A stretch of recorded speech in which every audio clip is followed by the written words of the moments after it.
Olá, seja bem-vindo ao canal da leitura. Hoje nós vamos conversar um pouquinho sobre o livro Sagarana, de Guimarães Rosa.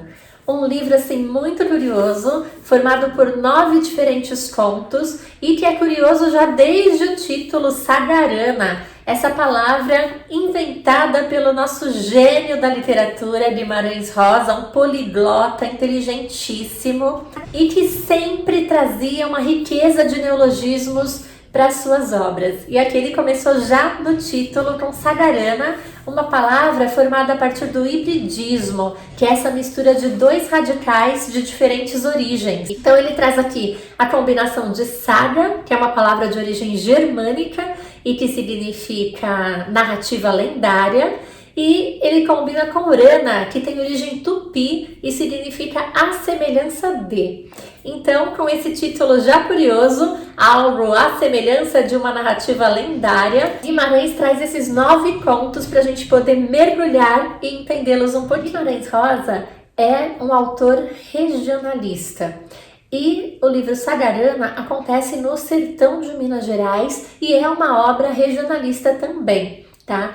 Algo assim curioso é que o regionalismo de Guimarães, ele é conhecido como regionalismo universalizante, porque a obra trata sim, ela acontece num ponto específico do sertão e traz essas raízes culturais, inclusive o vocabulário, toda essa essência desse povo, que foi muito estudado por Guimarães, mas ao mesmo tempo é uma obra que trata de temas que são universais e que podem ser entendidos, compreendidos e vividos em qualquer lugar do mundo. Então ele trata de morte, solidão, vida, esperança, religião, honestidade, enfim, orgulho, destino. São várias temáticas de cunho universal que aparecem aí em Sagarana. Hoje eu escolhi para trazer para vocês, desses 9 contos, eu escolhi trazer o conto Sarapalha, que conta a história de 2 primos, Ribeiro e Argemiro. Ribeiro e Argemiro estão sofrendo do mal do momento ali, que era a malária. Toda a região acabou ficando deserta, as pessoas que não morreram de malária fugiram, foram embora com medo dessa peste. E Ribeiro e Argemiro, os 2 primos, ficaram sozinhos na fazenda, uma fazenda que estava já praticamente improdutiva, com exceção de uma pequena horta que era cuidada por uma preta que ali morava também. Os 2 passavam horas do dia conversando e um tentava ajudar o outro nos momentos mais difíceis de febre, de tremores causados pela malária, tá? Eles estavam assim numa vida de muito sofrimento, de muita dor, de muita angústia, e um fazia companhia para o outro. Acontece que quando o primo Ribeiro já está assim muito mal, aliás os 2 estão muito mal, mas o primo Ribeiro acaba de ter delírios, de viver de sofrer com os tremores ali causados pela febre. Ele desabafa que sente muita saudade da esposa, prima Luísa. Prima Luísa fugiu com um boiadeiro, foi embora logo que Ribeiro ficou doente. E nesse momento que ele fala dessa saudade da esposa, o primo Argemiro, com dor de consciência, acaba resolvendo confessar que sempre foi apaixonado pela esposa do próprio primo, Luísa. E aí nesse momento vem a descrição de Luísa como uma morena linda, de olhos e cabelos negros, enfim, que mexia mesmo com o coração de Argemiro. Mas ele confessa essa paixão e explica pro primo: olha, eu nunca te desrespeitei, nem desrespeitei a prima também, eu nunca ousei contar a ela, sempre guardei os meus sentimentos só pra mim, nunca fui desrespeitoso e eu fiquei aqui também por amizade. Mas primo Ribeiro não gosta nada do que ouve e ele fala: então quer dizer que esse tempo todo você ficou aqui por causa da minha esposa, não foi por amizade?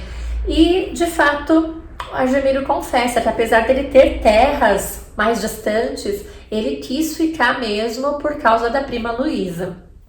Ele se conformava só em poder vê-la, olhar para ela, enfim. Mas Primo Ribeiro acaba acreditando, inclusive, que mesmo depois que Luísa foi embora, Argemiro só ficou ali com a esperança de que ela voltasse. Nunca foi por amizade. Então ele pede pro primo ir embora imediatamente. Ribeiro expulsa Argemiro e fica lá totalmente moribundo, tremendo, com aquela febre insuportável. E o mesmo acontece com Argemiro. E o conto termina com Argemiro caído no chão, em meio lá à mata toda, e com os tremores fortíssimos causados pela febre. Então é uma história mesmo assim, marcada por solidão, pela morte, pela doença, pela dor, pelo abandono, por esse sentimento de vingança, né, da traição, da honestidade.